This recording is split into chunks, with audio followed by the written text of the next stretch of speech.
I know of regrets from Councillor Duddick and Councillor O'Meara. Are there any other regrets for this evening? No, there are no other regrets. Thank you.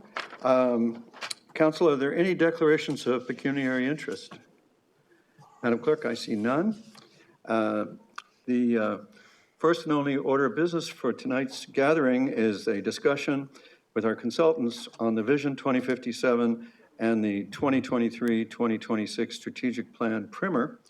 And if we give our attention to Oakville resident Alan Potter, Andy Potter, I'm sorry, and his associate, he will lead us through this discussion.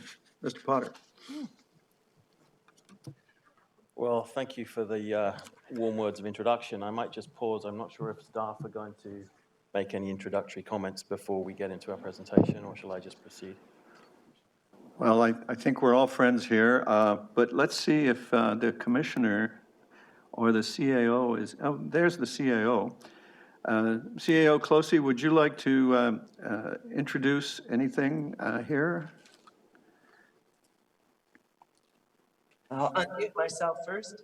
Mayor Burton, Julie Clark, Director of Strategy, Policy and Communication, is in the audience there, and she was going to provide some opening remarks before the presentation from the consultant started. Very well. Ms. Clark, welcome.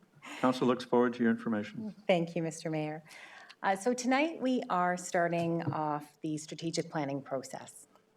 Establishing Council's vision, mission, and strategic goals is a critical Council responsibility. This work serves as the framework for both Council decision-making and day-to-day employee choices going forward. We've planned a 60 to 90-minute primer session, which is intended to set the stage for the work to come, which will result in establishing Council's long-term vision, its mission, its key areas of focus, as well as the associated 4-year business plan for this term of Council. We have partnered with Deloitte, a well-known leader in public and private sectors globally that has extensive expertise in strategic planning, and they are, of course, here tonight to present.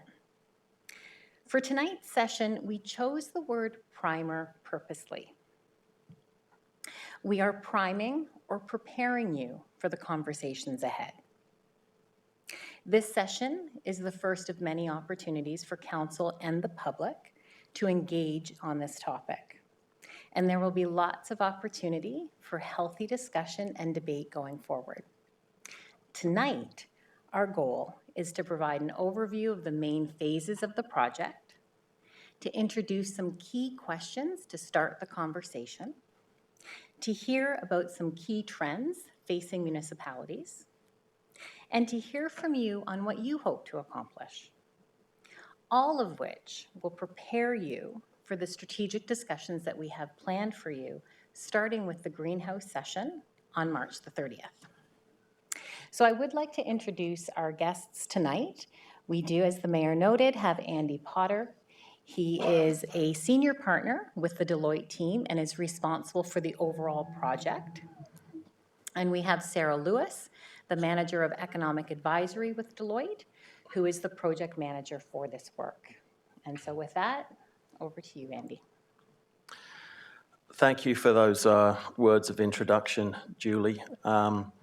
Mr. Mayor, Council, it's definitely our pleasure to be here this evening. And I think just to re-emphasize those opening remarks, this is very much the start of the beginning.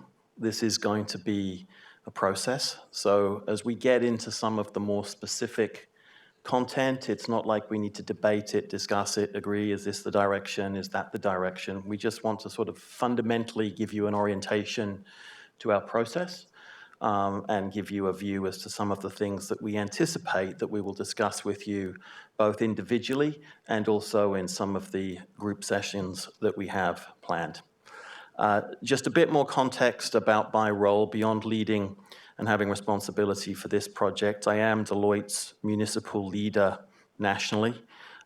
Much of my day job involves dealing with our relationship with the City of Toronto, which I'm sure you can appreciate is quite an interesting endeavor for a variety of different reasons. As Mayor Burton indicated, I am a 26-year resident of Oakville. I've very much enjoyed living here and raising my family here, and I've definitely seen the evolution of the town over those 25 years. So I was actually on the board of the Oakville Soccer Club back when all of the deliberations were going on about whether to partner with the town to build the Pine Glen soccer facility. And as we all know, what an outstanding success that has been. And obviously there's many others. So I'm intimately, personally familiar with where we've been as a town, but I think also as a resident and obviously wearing my professional hat as well, very, very intrigued as to what the next 25 years look like, because undoubtedly it will be different. So once again, thank you for the opportunity to share these thoughts with you. And with that, I will hand you over to my colleague, Sarah, who will take us through the presentation. Thank you, Andy. So today we are going to review the process and some key pieces of information to get us started along this journey of strategic planning. Next slide. We are beginning with our project overview. I feel we've covered our welcome and introductions. So we'll get a sense of step-by-step how the strategic planning process will proceed. And then we'll be talking about the trends to watch in future-ready municipalities, and then closing with some discussion. I am working closely with Andy. My name is Sarah Lewis, and I'm a manager with Deloitte in the Economic Advisory area. And we work often with communities on corporate strategic planning. It's one of the most exciting projects that we get a chance to work with, to understand the future of communities and to chart a course towards that future with you. Next slide. And again. Okay. So it's smart for us to start with a question. What is a strategic plan, and why do we plan strategically as a municipality? When we create a strategic plan, we want to understand not only where we are today as the town of Oakville, but where we want to be in the future. And then we understand how we get to that future state and how will we know if we've been successful. So a strategic plan overall is the core of it is to understand the vision for the community. And Oakville will be considering the vision of the community from the scope of 2057, which seems far and yet is not far at the same time in the future. So we'll be renewing the vision for the community and understanding the core values or guiding principles that guide decision-making. And those principles are at the center and the core of the strategic direction. They guide day-to-day decisions on the part of staff, on the part of council, and the process of developing a strategic plan is of gaining some alignment or finding agreement as a group on what some of those core vision and values are. From that core, we set the course of the mission and strategy that tell us why we exist, how we will accomplish the vision that we've set out, and essentially what is our game plan for moving forward. From there, we look at a closer term for that 4-year corporate plan to understand some of the actions and outcomes that will be achieved to be able to accomplish the goals of the vision and those and achieve the intent of those guiding principles or values. And that is about implementing those goals and objectives, and that's where performance measurement comes in. So for all the way from the beginnings of that overarching vision and strategic direction, all the way through the actions, we want to understand what's our progress towards that vision. And that's where performance measurement and how we are proceeding with implementing the goals and objectives of the plan come in. Individuals really make the decisions that accomplish all of this. And so those individual objectives, the plan, the vision, all need to speak to people and influence their individual decisions and understand why we are making the decisions that we are, and that is to achieve the vision that we've set out together. So today, we begin the process of creating this strategic plan to guide decision-making, not only of council, but also of staff, and also of the individuals that make the town of Oakville the special place that it is. Next slide. Sarah, if I may. Oh yeah, of course, please do. I think this is a really important slide for council to spend some time thinking about, not just this evening, but also beyond, because it really does lay out the elements that are important and the sequential flow. One of the things that I think is implicit here, but I do want to call out, is that second concentric circle, mission and strategy, and then the links to action and outcomes. Because one of the things you're going to hear me saying time and time again is the concept of choice. Strategy fundamentally is about choice. It is not a consensus process. It is not an amalgamation of everybody's plan into a master plan that then becomes a strategy. There should inherently be some choices. So those words around why we exist and what is our game plan, you should be thinking about those, I think, in the context of potential choices that the town may need to start making. And those choices would then become the cornerstone of the strategy to which obviously individual actions and outcomes would align. So as we unpack things a bit later on, I may make some illustrations of potential choices without obviously speculating as to whether something is a good choice or not. But I did want to make that point now because that's going to be something very, very important for everybody to think about every step of this process. Thank you, Andy. Moving on. So the overall goal of the strategic plan, as we've outlined, is to build that roadmap for the term of council. This is for the shorter term 2023 to 2026 strategic plan. It guides decision-making during the term, and it guides the use of resources and accountability for overall how decisions are made and how resources are allocated, how services are delivered. So the defining characteristic in the development of a strategic plan is to understand different perspectives. And this is one of the things that makes municipal strategic planning unique, and is the diversity of perspectives that need to be considered in the development of the plan. So not only is council's perspective very important as leaders in the community, there's also the community itself and the needs and the wants that community members express, as well as the town staff, those who are implementing the programs and services that make the community successful in accomplishing its goals. Next slide. So now the overall plan as to how we are going to be creating this vision and strategy. This is our methodology at a glance, and so you can see that there are a number of phases to the project. We've gone through project initiation and have been able to confirm some of the basic guiding documents of the project. And we are well through the assessment phase of understanding where we are right now in terms of the town of Oakville's organizational makeup, a review of the strategic plans and reports and documents that make up the planning context for the community. And we've also been creating a community profile, which has the most up-to-date statistics and information about the town of Oakville. From here, we are now beginning the engagement section of the project, which, as we've talked about, involves understanding those different perspectives that feed into and inform the development of the strategic plan. So we will be gaining insight through community open houses, through focus groups, interviews with different groups within the community, as well as leaders and others that have been identified as being important to speak with by town staff.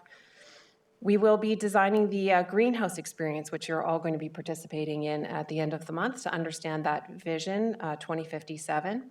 And then there will also be a strategic planning session specifically with the Queen's Executive Centre to set out the course for the specific priorities that will guide the implementation of that vision. So the engagement stage of the project is critical to understand all of these different perspectives and bring them together into an overall report, which you will receive that summarizes phase 2 and phase 3. And so with that information, we will then be moving forward into the strategizing stage, which involves consolidating those key findings and developing the priorities. And there we will start to see the completed vision, those priorities, values, guiding principles, and then also the strategic priorities and actions and objectives that we've talked about.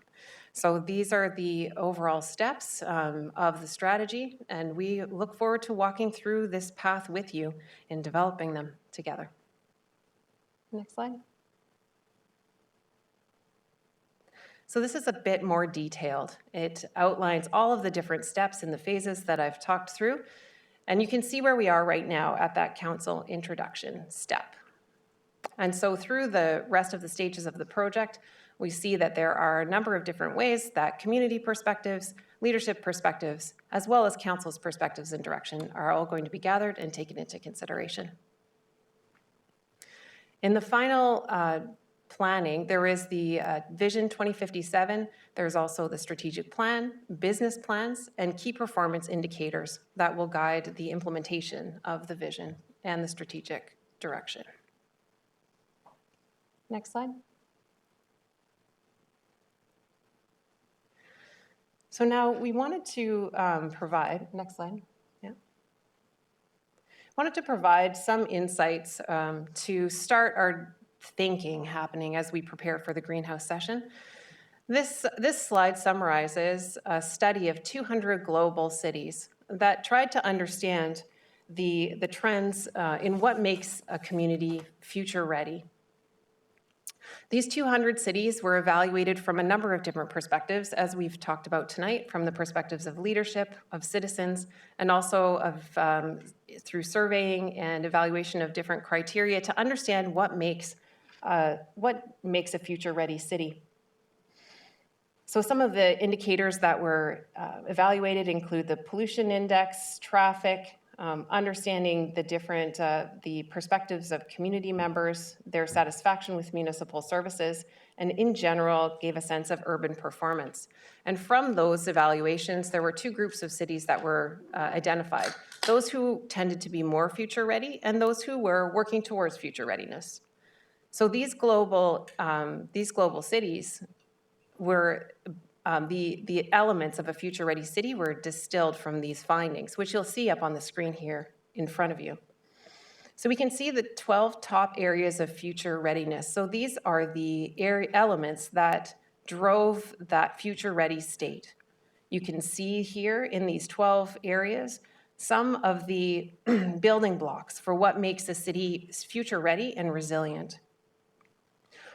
We ask ourselves often, how do we plan in a time where there is so much uncertainty, whether it's through the different influences on the community, whether it's demographic changes, environmental changes, or other areas such as inclusion, diversity, equity, and inclusion, which are so important to our institutions.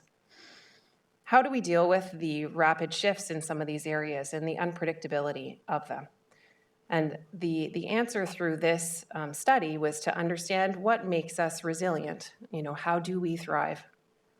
And so we see here that some of the areas that made the most difference in what made a city future ready had to do with digital transformation, building resilience into internal processes to be able to manage change, being adaptable to citizen expectations, building trust and transparency.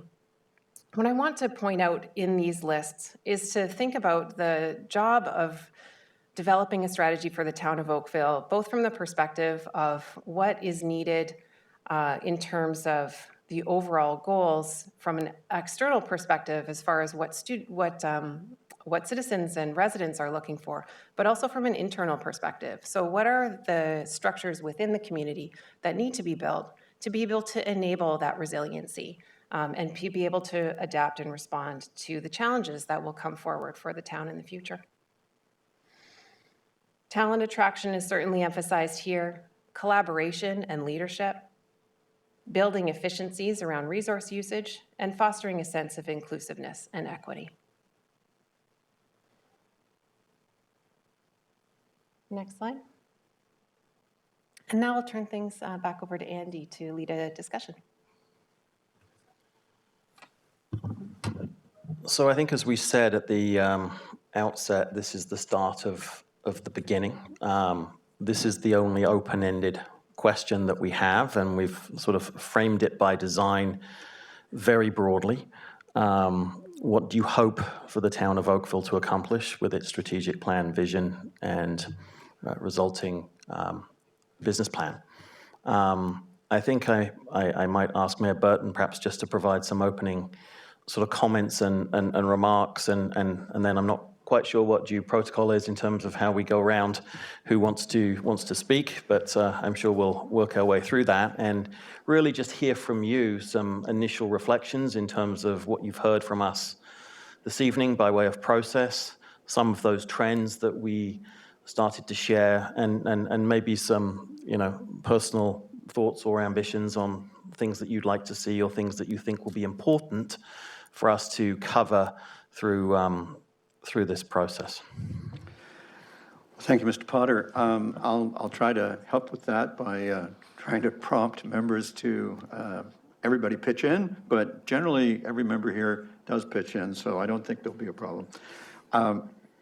I welcome all your remarks. I thought they were very wise, and I have three goals I would offer, or I have three hopes, if you will, that maybe can start a bit of a discussion. I want our residents to feel in 4 years or at the end of this term that Oakville has become a more thriving, more welcoming, and more livable place to live, work, raise a family, retire, and yes, even play. And I would note that your 12 future-ready characteristics, to the degree that we measured on that scale, I think that would assist us to get to the feeling that I would like people to have at the end of our 1,461 days of work as a council.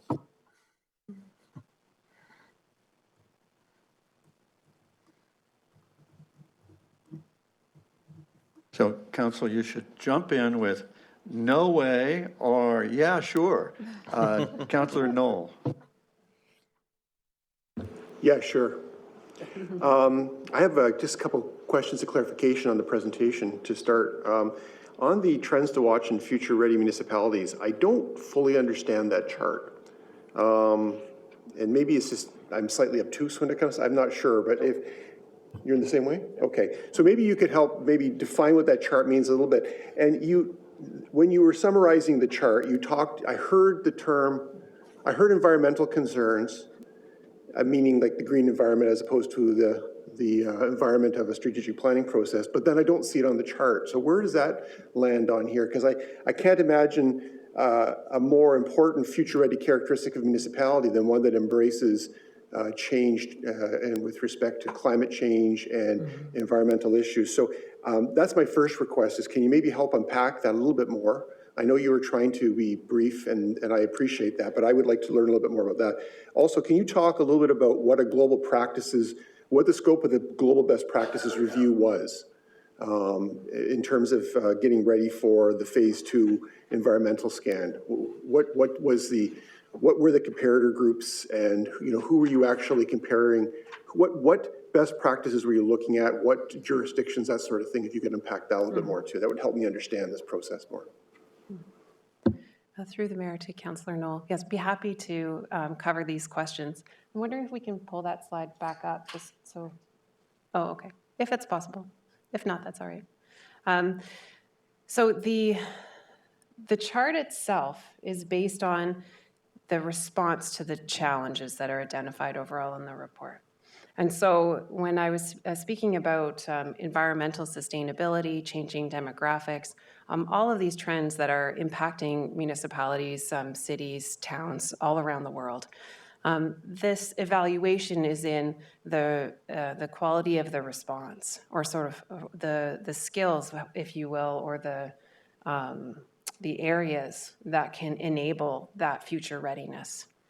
So the way that these were identified is that the Future Ready group, the group of communities that scored highest in both the citizen surveying as well as leadership reviews and the rest of the research around outcomes, they are those that scored the Future Ready column.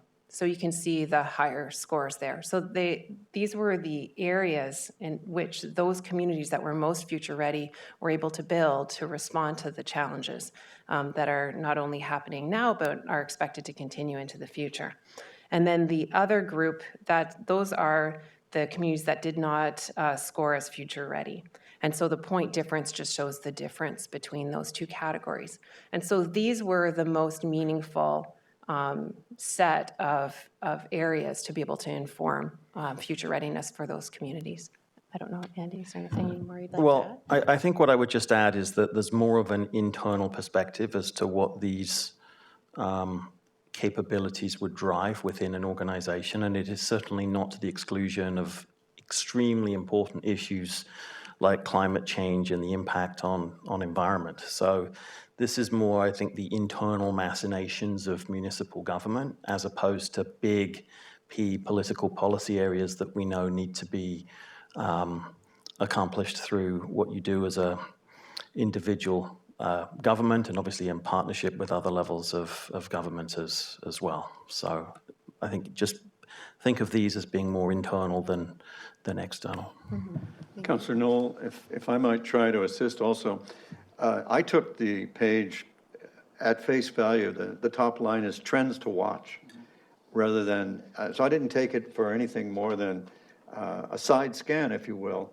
And the first one, the top trend to watch, is the one we hear the most often from our own local Chamber of Commerce, demanding that we grow ever more digital, and so I think you can safely treat that as a separate thing from the question of what else you might hope for the town to accomplish, in our plan at the end of our term.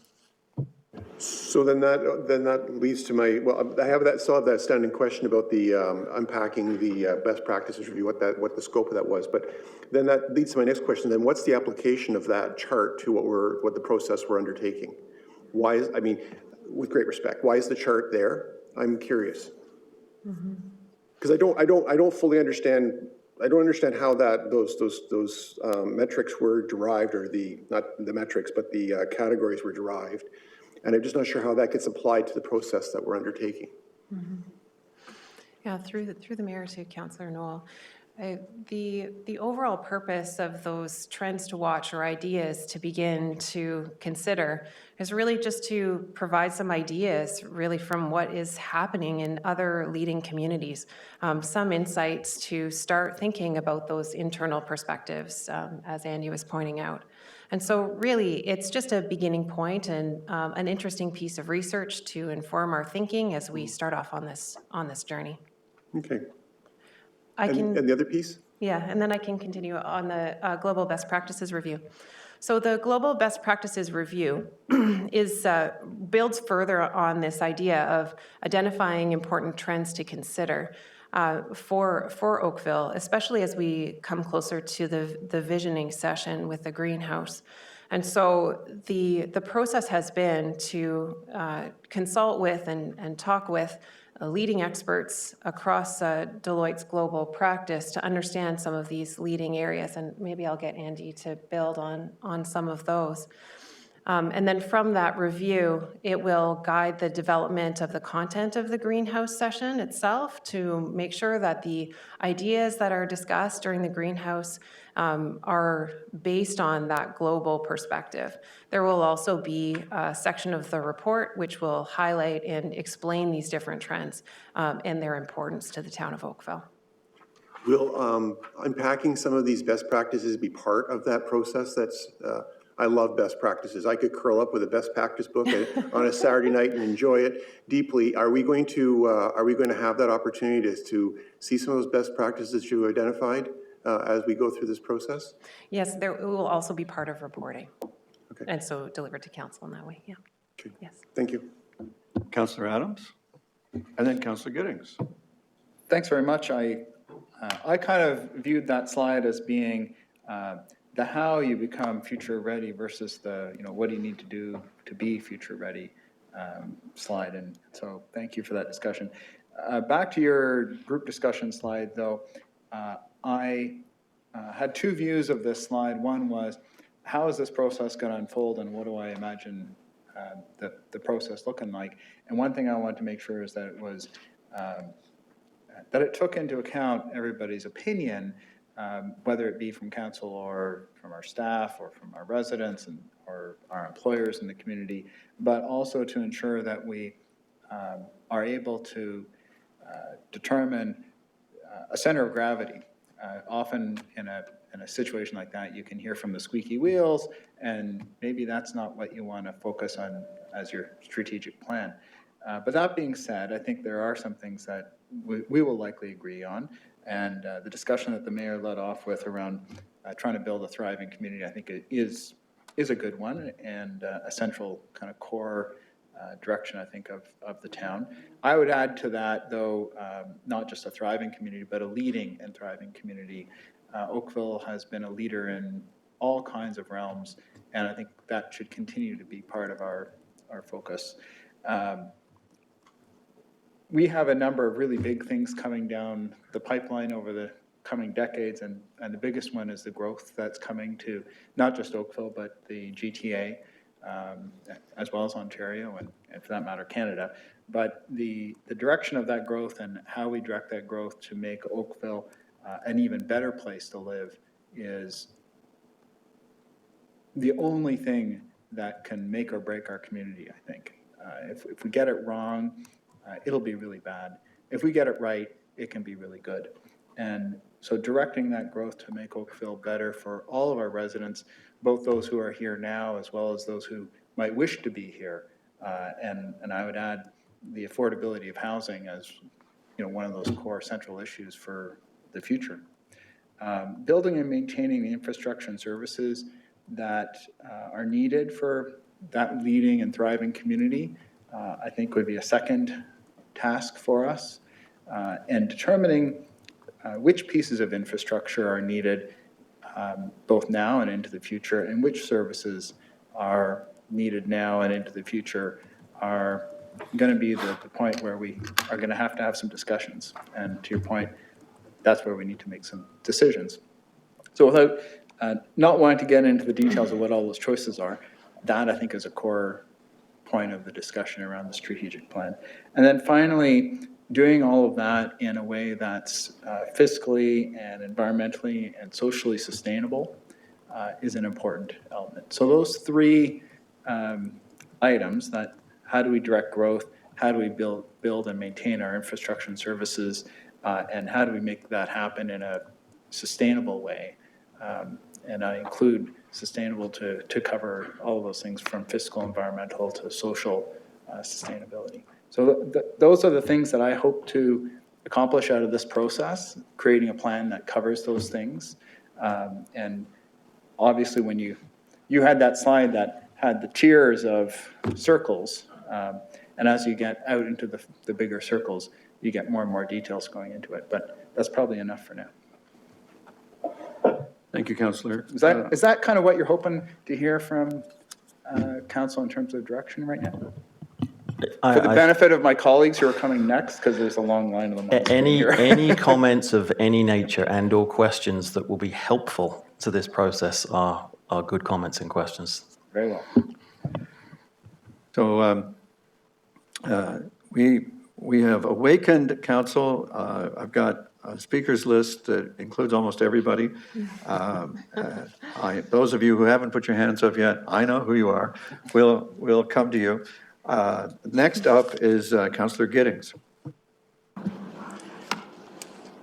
Thank you, Mr. Mayor. In terms of the chart that we're referring to, what is it that drives the top performing cities?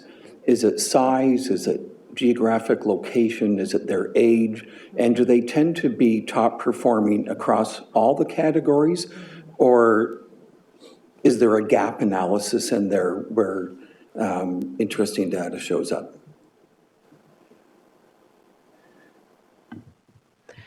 Through Mr. Mayor to Councillor Giddings. Great questions. And one of the things that is really interesting about this particular study is that it looks at things from different dimensions. And so there are some There are some findings related to the mix of services and directions of different communities. I would say overall, looking at the top future-ready cities, they do tend to be larger. And I mean, we can say communities, I think. I know this particular study does look at cities. The only city in Ottawa that is Ottawa in Ontario that made that list of global cities.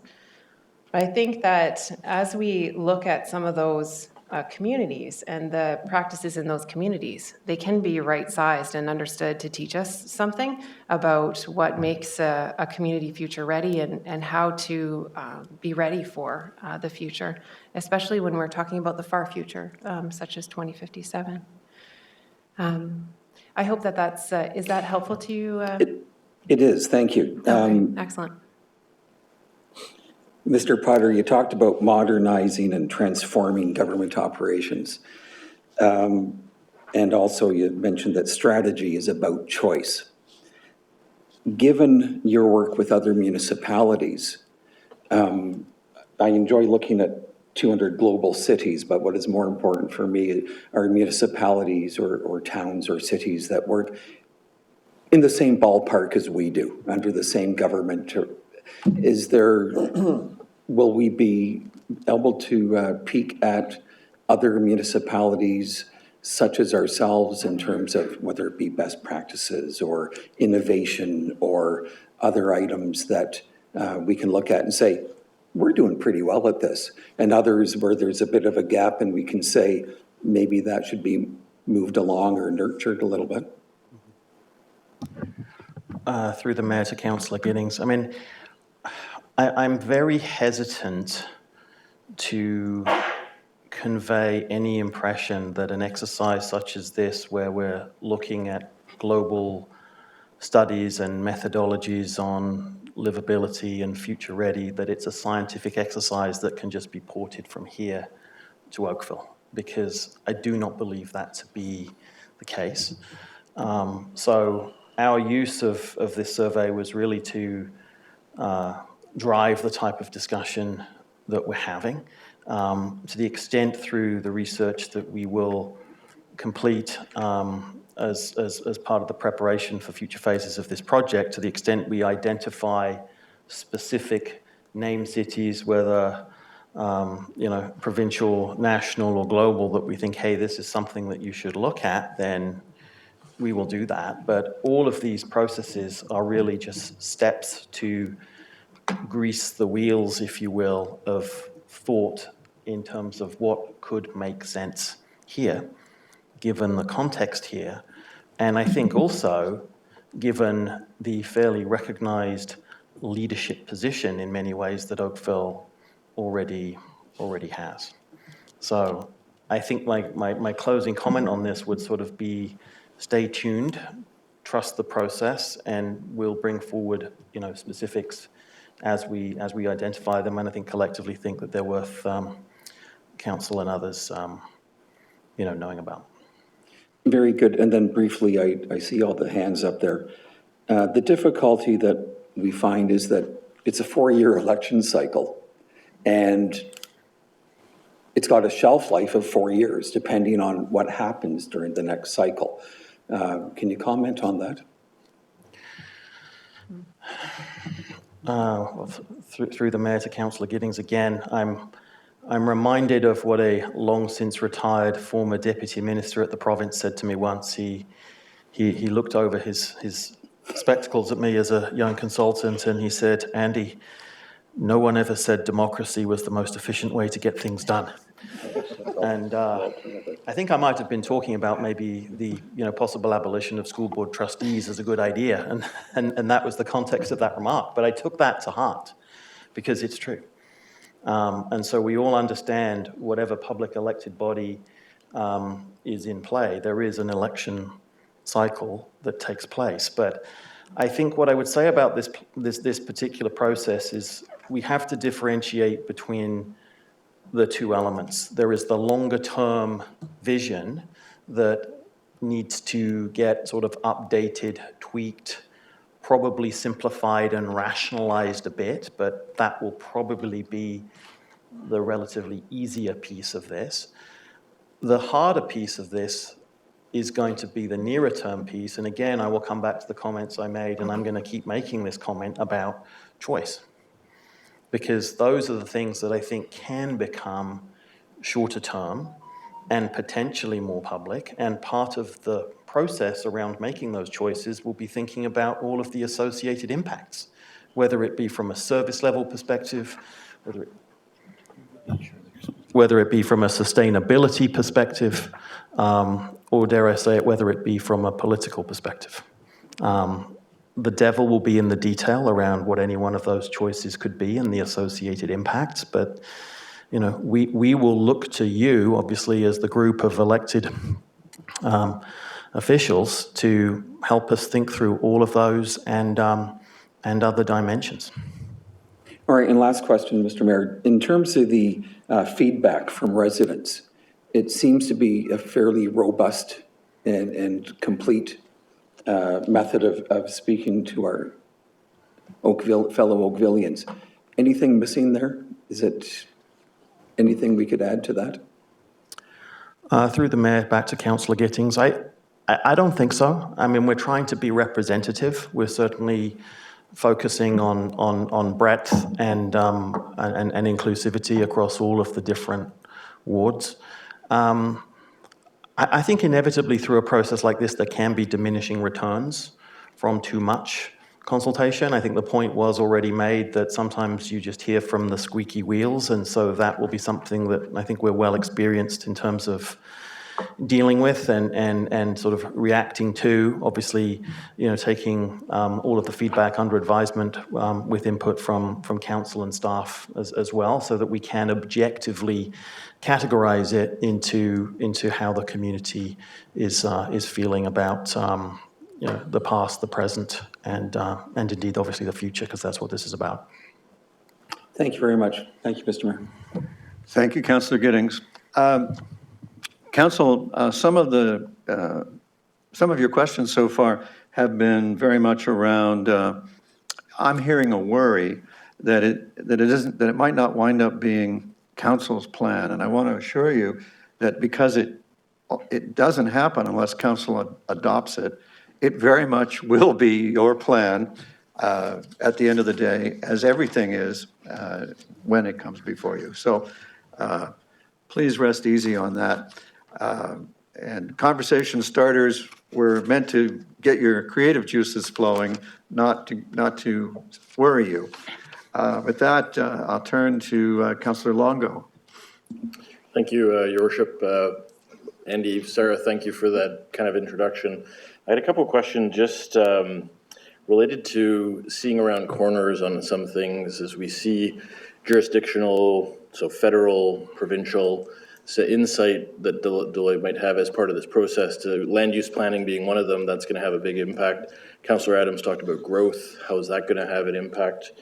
And I like Councillor Knoll's comments about benchmarking and how does that kind of, what should we strive for if we're not already there in the top tier? And so my question is just about a couple areas. How does this connect to or will there be a starting point of the 2022 citizen survey to help inform us? And then there also the connection to the last strategic plan. And is there a bridge to some of the things that we got right in previous strategic plans as you talk about kind of longer term? And then are there things that we should be thinking about longer term to Councillor Gittings' comments about, the 4-year election cycle? What does that mean for looking forward? So I'm excited about the process. I think I'm curious about this greenhouse session, but I, really, I think I'm excited about it, and I like the methodology, so I look forward to this. Thank you. Thank you, Councillor Longo. Councillor Elgar. Thank you. Through Mayor Burton, thank you for coming tonight and throwing up the slides you did, because I think you hit on a few of them. Trust, transparency, citizen safety, and health. I think very important. The problem is, Leger Markey's done studies over the years, and where do politicians stand in general? Right they're lower than used car salesmen, as they say. Like, they're very, very low. The general public do not trust politicians, and that seems to be a case everywhere. we've got to somehow build public trust. You know, I always think of Kevin Flynn, a former councillor, and he was an MPP, who said the citizens are always ahead of the councillors and the politicians. And I think he's just so right. Like somehow going forward, we have to build the trust. You try to get it back that we used to have. I do go to a lot of different functions where I just kind of try to blend into the crowd and I listen. And you know, it's kind of interesting when you don't ever say you're a counselor or something. You hear a lot more information what people really think of counselors. And I don't just mean Oakville. I'm talking different places throughout Ontario. So I think going forward, I think we have to do something to make sure that we have in there's open, honesty, transparency, and people know why we do what we're doing. That they say, oh, why bother going, you know, they're going to do what they want anyway. And the last election, you took a look at the percentage of people that got engaged in voting. It's pretty pathetic when you think we live in a democracy and so few turn out to go to the polls. Why is that? Because they figure it won't make any difference. So I don't know whether we can turn it around in 4 years. We do the best we can, but there seems to be a lot of negativity of politicians. And I don't know whether it's brand new or whether it's getting worse as years go on. I'm hoping, I don't know whether you can give us any insight on that going forward or not, or how we can resolve that problem. Thank you, Councillor Elgar. Councillor McNeice? Thank you, through your worship. Thank you for the great presentation there. I look forward to working with you. I would maybe request a few models. I think that future ready one is interesting. There's certainly a lot of others around, you know, healthy cities, resilient cities, fair and equitable cities, smart cities, things like that. So at least for me to get the juices flowing, I usually like to see a few, and then we can kind of Oakvilleize it or whatever we want to call it. Certainly like Councillor Noel mentioned, the best practices are great too. I love reading those. I'm just curious, say, what percentage of this is charting out that future? I think you said maybe a 30-year timeline versus the term of council, like 3 to 4 years. And do we normally do that kind of 30-year, I guess it's not a forecast, but envisioning, or maybe just, I'm a first-term councillor, so maybe just fill me in on how much effort we should be thinking about that future state versus what we have to do in 3 to 4 years. Councillor McNeice, we have a Vision 2057 document that is, it's in front of you so that you have a chance to change it if you can see opportunities to improve it or change it any way you like. And so this isn't the first time that we've looked far ahead in terms of trying to identify what would we look, you know, what's our far-term destination? What's it look like? Let's at least give it a name or a label. And that lay behind the Vision 2057 work. And then it's every 4 years, we do a 4-year strategic work plan. What will the work be that gets us toward that in the term ahead? And then every year, associated with the budget, we look at what that year's work will be. So they stack these things, and taken together, they try to move us in the direction that we chose as the vision. So, but it's up to us, and our staff and our consultants, all they can do is advise us what they recommend, but in the end, it's up to us to have an opinion and decide where we want to go and what steps we'll take to get there. So I hope that opens, I hope that liberates your thinking for this, and I look forward to your contributions. Councillor Grant? Sorry, I just had a couple follow-ups. Oh, sir, go ahead. Yeah, thank you. That great explanation, Mr. Mayor. Thank you. So just sort of on themes or your sort of question, we know we've got Bill 23, a bunch of housing coming. We're hearing, some of it needs to be affordable. I think a lot of that affordability we'll have to look inwards to, or there's at least some tools at the town and regional level. So I think that's not just affordability, but also displacement. Say a rental building is getting rebuilt. So I think we may need to sort of rush on some of those things so we can get the horse in front of the cart and I guess, take advantage of this growth to use things like inclusionary zoning and best practices that are out there. And if we have to do a whole bunch of approvals before we do it, we've sort of lost that opportunity. So that's kind of top of my list. And then just two other points, and it sort of comes to me based on a few of us saw Don Iveson speak at University of Toronto Cities Institute, and he was sort of going on about municipalities needing to figure out how to deal with complex issues, complicated issues, kind of wicked problems, which we typically have a hard time doing when you have a siloed organization and many roles and things like that. But so I don't know if that's a process or sort of best practices, but how does council kind of wrestle with these super complicated issues that we're facing nowadays, in addition staff and the community? How do we kind of work together on these really complicated things? And then finally, I'll just maybe build on, I think, what Councillor Elgar was going to, just on engagement. I think there's a lot of different ways of engaging. I think it helps build trust, and it's hard to do. People are busy, but I'd love to see us trying some new things and how we engage with residents and kind of make it, I've seen many examples, make it fun, make it engaging. It doesn't feel like it was work or that we took time from their busy days. So a few things that kind of jump out at me that I'm interested to contribute to. So thank you. Thank you, Councillor McNeice. Councillor Grant. Thank you. And if it helps Councillor Elgar with why anybody would want to be a councillor, I believe that's one of the first questions we're going to be asked during our individual meetings, looking ahead at the list. Just to go on some of the things that I've been thinking, one of the great concerns I get from people in the community is the fact that it's very hard to change something quickly in a bureaucracy. And a lot of people point the fact that, well, driving digital change will help that. But I find it interesting on your chart for trends to watch that drive digital transformation is at the top, but build efficiencies across processes and resource usage is kind of at the bottom. And it kind of shows that there is sort of this difficulty between trying to be an organization that can adapt quickly.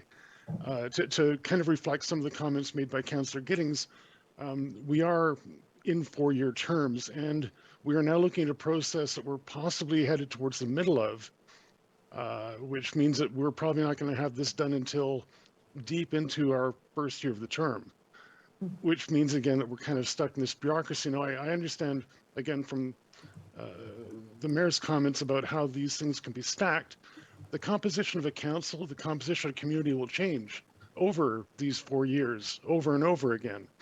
And so it seems almost as if we are still trying to affect changes that might change as they come ahead if we are not an adaptable community.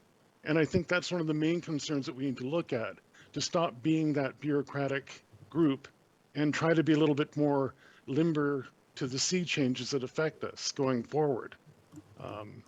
And that's one thing I'd like to see, how we can try and be that efficient group to drive transformation, to at least be able to change things within a reasonable amount of time, and not, I've used this term navel gazing often and lately, but to stop us from overanalyzing so much that we keep trying to make these changes or talk about these changes without actually making them in a manner in which we can still effectively communicate with our community. I guess that's probably the only the concern I have going ahead in this process. Thank you, Councillor Grant. Councillor Haslett-Teal. Thank you, Mayor Burton. Thank you for coming out tonight, and thank you for your future efforts to open our minds to the possible.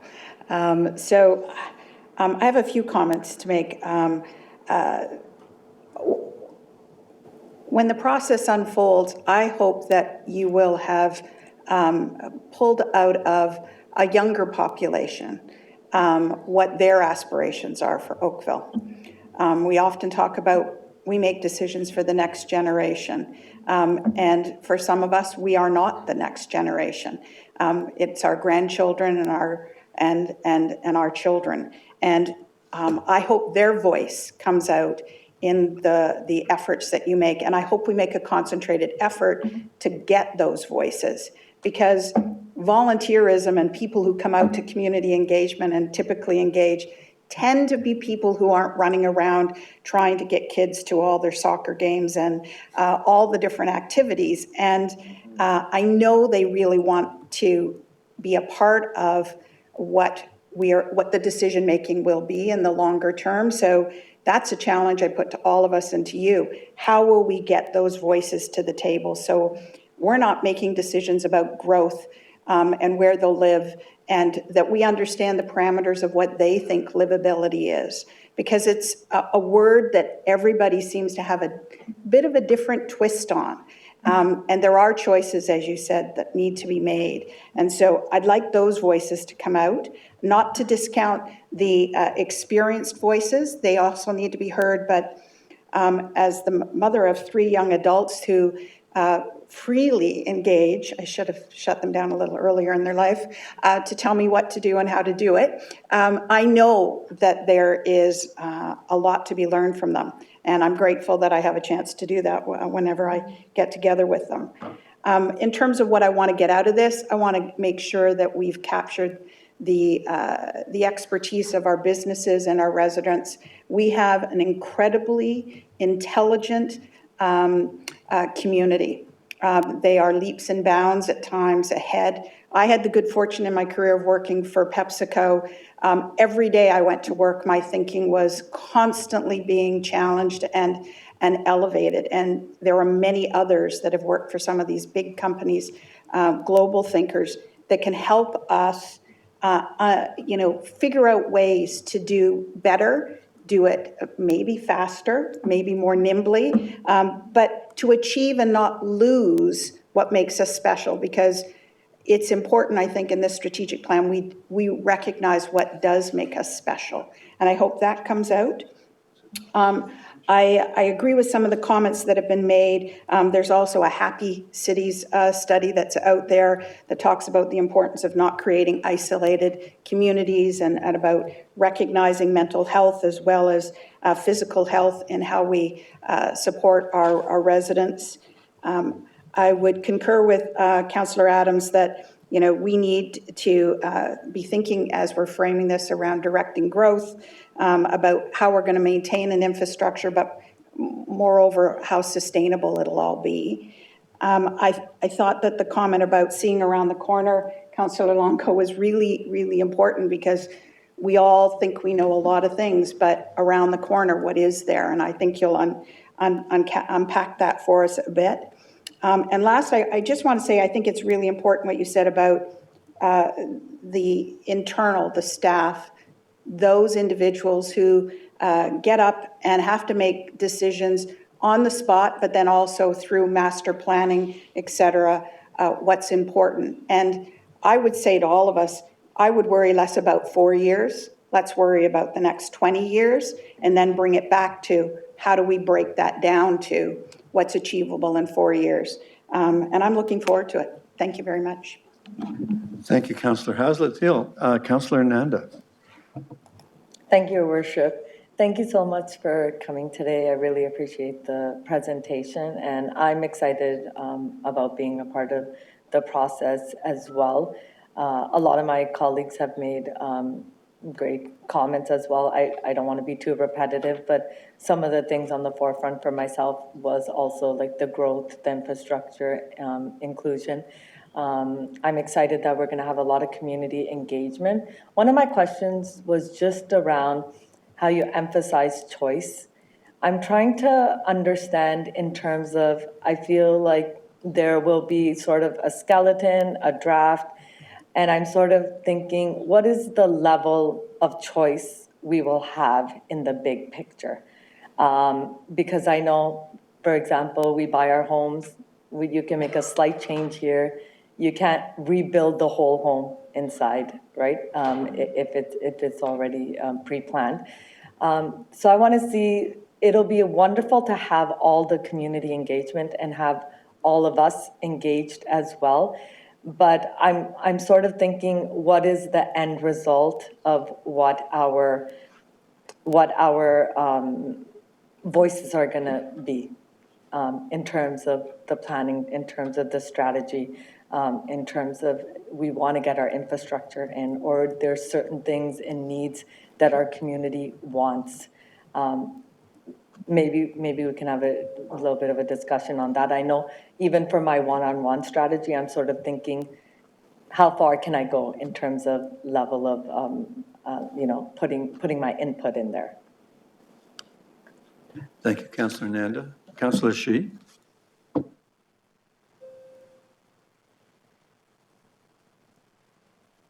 Thank you, Mr. Mayor. Thank you for the presentation. So I have some question about, so when we know there's a one-to-one interview with all the council members, but also our staff, and there's several open houses. So I just want to know how those questions, so is any different with the question to interview with the different people? This is one thing. And others, so there, I found this from the document, there's a 15 key information interviews with community groups and leaders. So what's a detailed plan for this? So is there will be covered, so determine the sample is enough to sample different kinds of sample. So different groups, so those observations and the participants, even I'm thinking about there's a language issue. There's some other background, the newcomers from different community and different culture and the language. So they are not very comfortable to use English to have those interviews. I just assume. So is there any plan to have those translation survey or interview to specifically special for those group of people to get some ideas and comments from there? So that's my question. Thank you, Councillor Shi. Sarah? Yeah, sure. Through Mr. Mayor to Councillor Shi.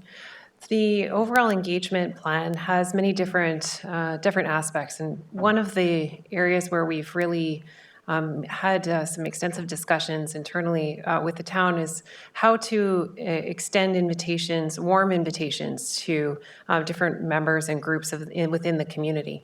And so that is one of the key strategies to increasing the diversity of responses that we see across the different types of activities. And so each activity, we aim to gather some of those different perspectives that you're speaking of, to be able to understand them and understand the unique contributions of all community members, all residents of Oakville. As far as the language plans, I think that that's something that we can take and discuss further with town staff to understand what some of those opportunities might be. But thank you so much for bringing up that very important perspective. Is there anything more that I can provide for you in terms of detail, Councillor C? I think so far so good. Thank you. Okay, thank you so much. Thank you. Thank you. Councillor Chisholm.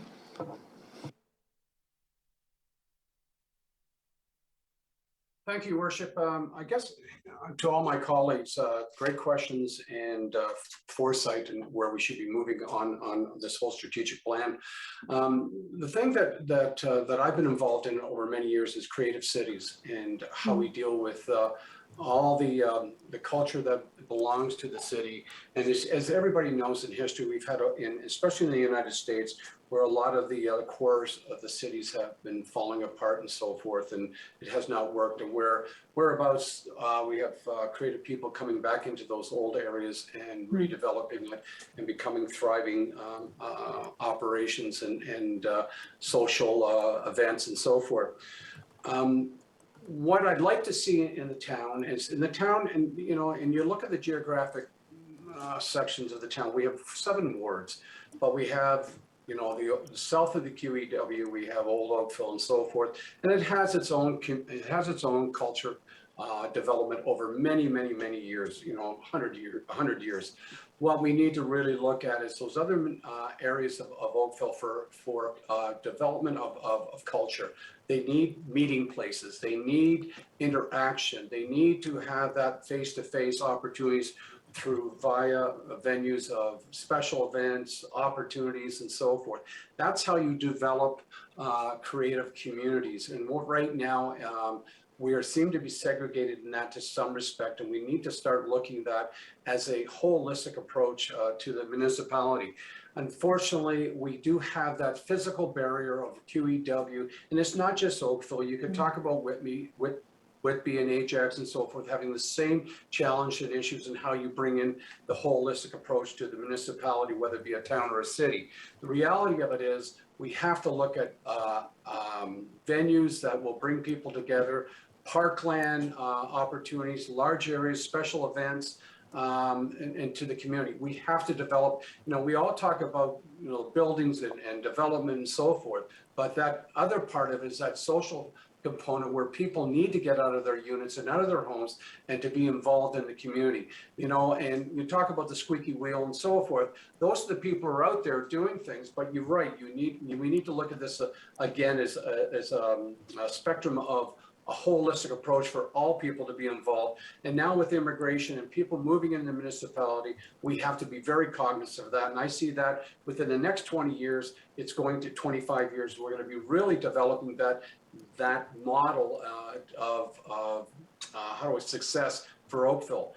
We just can't go on what we have now. We have to look at different aspects, different culture backgrounds, and how we deal with that and how we bring those into the community as a whole. So, and a big picture, you see what's happening in the world, all over the world. People, massive immigrations are happening all over because unstable governments. People are moving, trying to get away from that. They're coming to stable governments and so forth.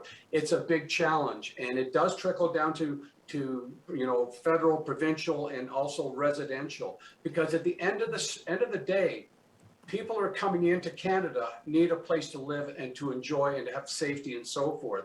So as a trend happening, we have to deal with that on a social basis rather than just looking at buildings and units and so forth. We got to look how we bring it all together. So I think that's going to be a real big challenge for the municipality in this future. Thank you, Councillor Chisholm. I don't want to single anybody out, but only one member hasn't had a go, and I have some second timers. Does anybody else who's not a second timer want to? Okay, Councillor Knoll. Thank you, Worship. Thanks again for the presentation, and thank you to my colleagues for the comments.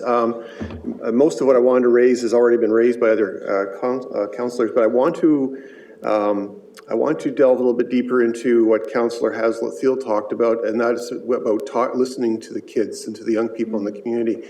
I think one of the problems with any kind of strategic planning or public consultation is actually finding ways to get to their level. And I don't mean physical level, but level of what they're interested in, where they are, etc.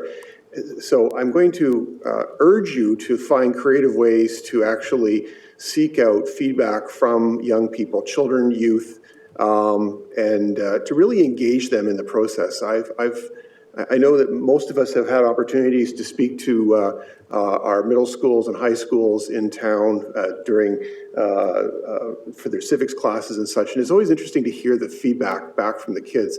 When you ask them a question, and I often do a little exercise. They say, pretend you're building a park and tell them what you like in that park. Well, that's sort of what we do, kind of thing, right? And it's amazing the kind of ideas they have and some of the insights that they come up with.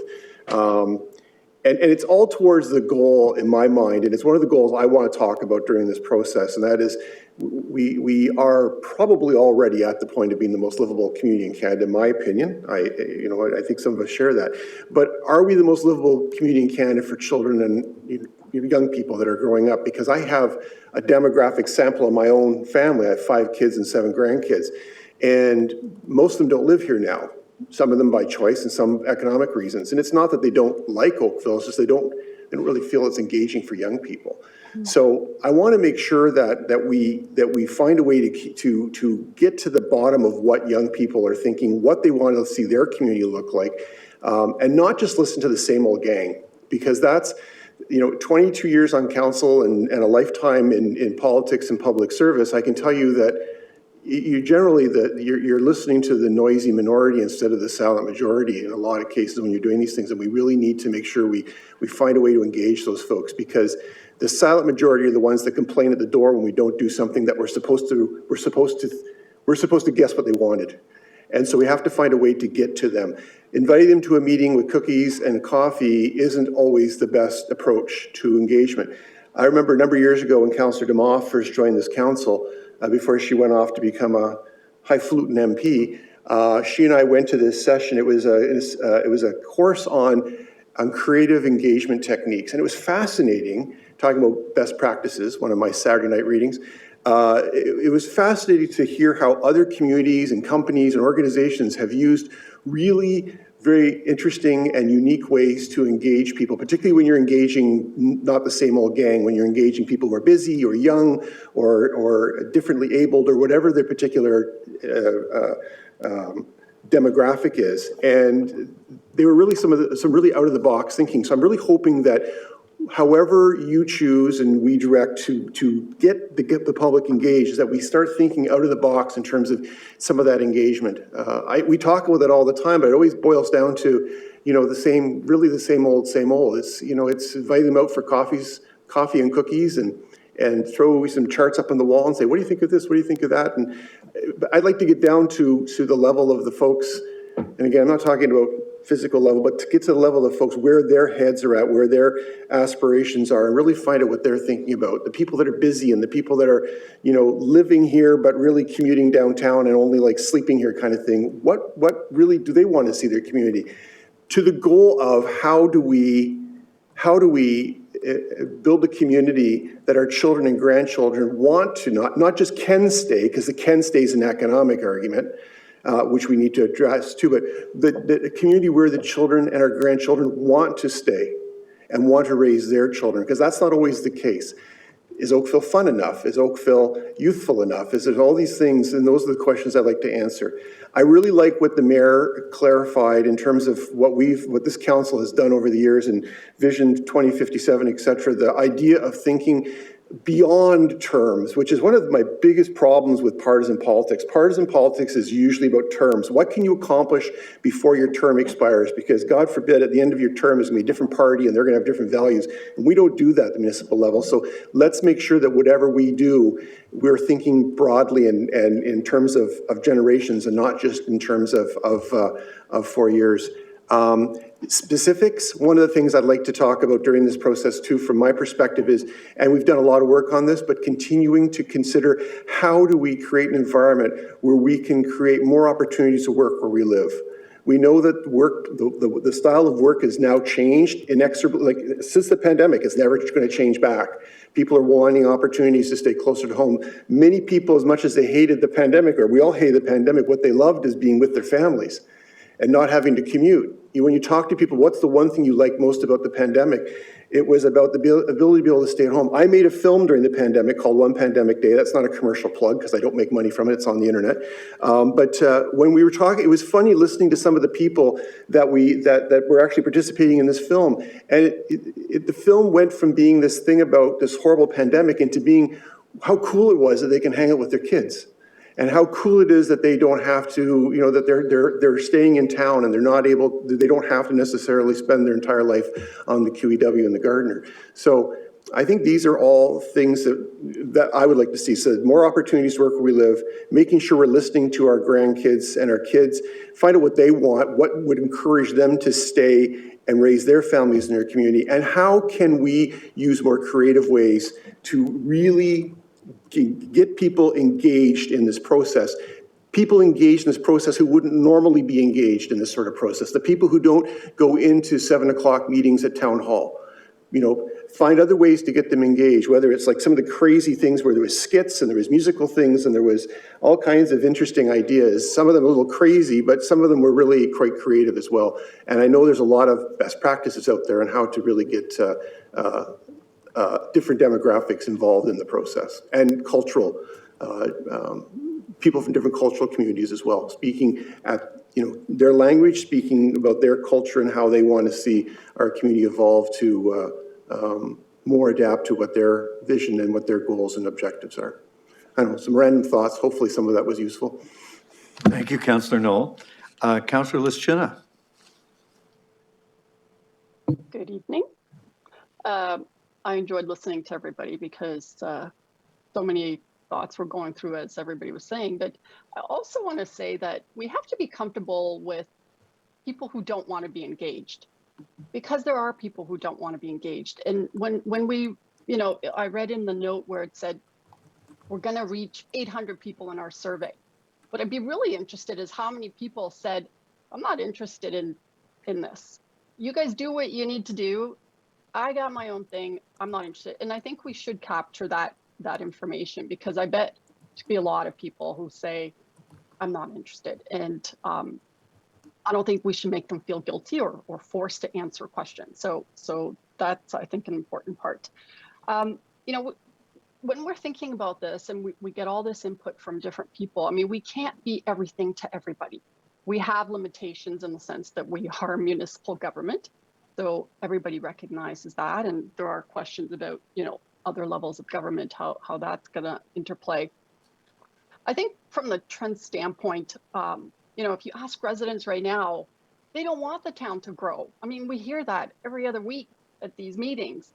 So you know, what is a different way to grow that's not going to be these crazy buildings and everything else that everybody is scared of? And, you know, I come from Europe, where multi-generational families lived in the same house, and we've got tons of big houses in Oakville, and you know, it's taboo to think that that could be a possibility. And so, in any case, there's lots of out of the box thinking, I'm sure, that's going to happen. So, like I said, I'm very interested in listening to everybody's thoughts here. Thank you. Thank you, Councillor Lischina. Councillor Chisholm. Thank you, Your Worship. One thing I did forget to bring up is I'm shocked, and probably a lot of you on council are the same way, that the lack of knowledge and understanding of council and what the roles are and what they do and the responsibility to the municipality. I've come across this all the time. I spend more time trying to educate our residents on how things work. It's the unfortunate part is the only time that there's an impact of an individual or resident in the municipality that's affecting their house or their property and so forth. And when you try to explain it to them, they just kind of, you know, staring at you and saying, what are you talking about? I don't understand. So that's a challenge I think all of us have with respect to how municipal governance works, and even regional governance and so forth. Because at the end of the day, the major impact of our residents is at the municipal level. It's not the federal level or the provincial level, it's at the municipal level. And so I don't know, thinking outside the box of an education process or as a process that we market that, I'm surprised that, you know, we don't have it in the schools right from civics, right from the beginning when they start in school and so forth, to understand how things work and so forth. But that's just my other part of thinking outside the box is, you know, explaining all the time, is there a better way to do that? So I'll just leave it as that. Thank you. Thank you very much, Councillor Chisholm. Councillor Knoll, is your hand up again? Oh, I apologize. Okay. Well, Council, you made a great start. I wonder if our folks from Deloitte have any comments or closing thoughts, and I know on behalf of all of us that we're looking forward to the next steps. I would just like to thank everybody for their attention and their engagement. As you saw, we've been making a lot of notes. I think there's a lot of very interesting points that have been made this evening in terms of hopes, fears, and perhaps also, you know, most importantly, engagement. You know, the who, the how many, and the in what way, and, you know, making sure that we're getting the right feedback. So we'll definitely take everything that we've heard today, you know, to heart, and through consultation with staff, you know, weave in any changes that we collectively deem are appropriate. And, you know, certainly we look forward to meeting all of you individually, I think, over the next couple of weeks. And certainly we all look forward to the big visioning session at our greenhouse at our head office in Toronto at the end of the month. So thank you for your support and engagement, and we definitely look forward to working with you on this. Thank you. Councillor Haslet-Thiel, do you have some additional suggestions? Just one last comment. In terms of the 7 open houses, again, you've gotten some feedback about what we may or may not like in those. It just strikes me that we do know individuals that are really busy, but they may want to come out. So the sooner we can have dates and process and some level of, here's how they could contribute if they couldn't make it on the night or the day or the virtual that you book. I think that would be helpful to us, because I think we would all want to get as many people to participate as we can and be helpful in that process. Thank you, Councillor Haslet-Thiel. And thank you to Deloitte. And Council, I wonder if I could get a mover and a seconder that the presentation and the discussion be received. Councillor Giddings and Councillor Nanda, so we've got both wings. Any objection to the motion? Madam Clerk, there being no objection, that motion carries. We need a mover and seconder for the confirmatory bylaw. Councillor Longo, Councillor Knoll, any objection? There being none, that is passed. I want to thank everybody for the preparation that they did and the time and their many fine comments and thoughts. And I look forward to more of the same. And that ends our meeting.